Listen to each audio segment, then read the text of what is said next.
আসসালামু আলাইকুম। আশা করি সবাই ভালো আছেন। তবে আজকের নিউজটা একটু ব্যতিক্রম ধর্মী নিউজ হিসেবে আমি বলতে চাই, এই কারণে অতীত কি চাইলে আসলে মুছে ফেলা যায়? না, অতীত কিন্তু মোছা যায় না।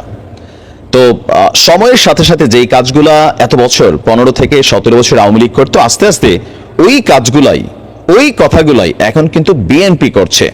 আর বিএনপি যখন এই মুহূর্তে এসে এই ধরনের বক্তব্য দিচ্ছে, জামাতের একটা জায়গায় কিন্তু শেষ রক্ষা হয়নি। 1971 সালে বাংলাদেশ জামাত ইসলামের ভূমিকা অবশ্যই বিতর্কিত ছিল। আবার আপনি জামাতের রাজনীতি করতে পারেন, আমাকে গালাগালি দিতে পারেন, কিন্তু বিতর্কিত ভূমিকা ছিল, এটা অস্বীকার করার কোনো সুযোগ কিন্তু আসলেই নেই।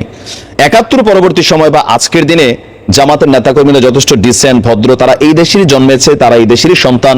তো বিষয়গুলোতে অনেক পরিবর্তন আসছে, নেতৃত্বের জায়গাতে অনেক পরিবর্তন আসছে। বা 71-এ যারা রাজাকারের ভূমিকা পালন করেছেন তাদের মধ্যে অনেকেই কিন্তু এখন আর বেঁচে নাই, আবার অনেকে ফাঁসি দেওয়া হয়েছে, এরকম নানান কিছু কিন্তু ঘটে গেছে। কিন্তু তারপরেও ওই যে দলের যেই আওয়ামী লীগকে যেমন এখন যে কোনো কিছুতেই বলা হয় থাকে মুজিববাদ, তো জামাতের সেই রাজাকারবাদ ইস্যুটা কিন্তু চাইলে বাদ দেওয়া যাচ্ছে না। দর্শক, আজকে রুহুল কবির রিজভী সহ বিএনপির একাধিক নেতারা জামাত ইস্যুতে খুবই কঠিন বক্তব্য দিয়ে বসছেন। জামাত এবং বিএনপির মধ্যে একটা আভ্যন্তরীণ কোন্দল তো চলছে।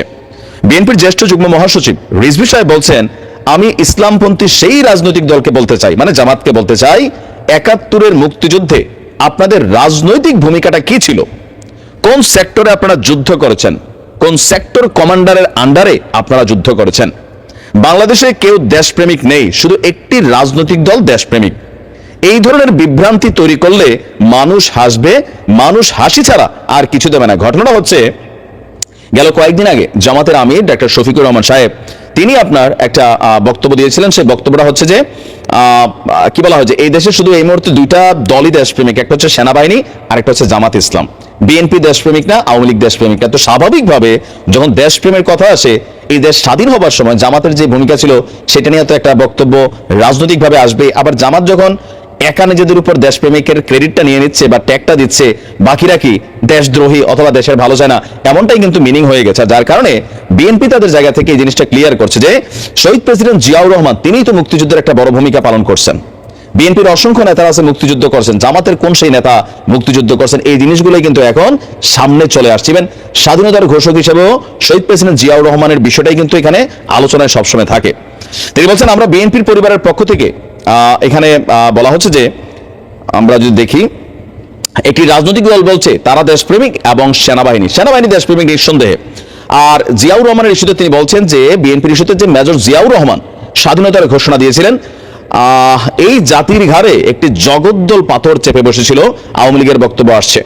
আচ্ছা, তো আমরা এর বাহিরেও কিন্তু একটা বক্তব্য এখানে দেখেছি বিএনপির একদম ঊর্ধ্বতন নেতারা যারা আছেন আপনার আচ্ছা যাই হোক, এখানে গুরুত্বপূর্ণ অংশগুলোর মধ্যে যতটুকু আমরা বুঝতে পারতেছি, 1971 সালের যে বিতর্ক, সেটা থেকে জামাত কিন্তু অনেকটা বের হয়ে এসেছে। বিশেষ করে 2024-এর এই যে গেল বছর যে গণ অভ্যুত্থানে জামাত যে ভূমিকা রেখেছে আওয়ামী লীগের পতনের পেছনে, সার্জিস থেকে শুরু করে সবাই কিন্তু বলছে। তো সেই জায়গাতে এসে আফটার আওয়ামী লীগ সরকারের পতনের পর জামাতের কর্মীদের ভূমিকা কিন্তু এখন পজিটিভ। বাংলাদেশের এই মুহূর্তে বড় অংশের মানুষ 71-এ জামাত কি করছে এটাতে ফোকাস না করে এখন জামাত বনাম বিএনপির রাজনৈতিক অবস্থান কি, জামাতের নেতাকর্মী বনাম বিএনপির রাজনৈতিক নেতাকর্মীদের অবস্থান কি, এই জিনিসগুলোকে কোথাও না কোথাও মানুষ এখানে সাদৃশ্য বৈসাদৃশ্যের মধ্যে কিন্তু নিয়ে যাচ্ছে। তো 71 সালের ইস্যুটা আওয়ামী লীগ বারবার বলতো, জামাতকে প্রতিনিয়ত তারা ওই জায়গাতেই কোণঠাসা করতো, যে কাজটা এখন বিএনপি করছে। যদিও জামাত পাল্টা বিবৃতি দিচ্ছে, তো পরিস্থিতি আসলে ভালো না।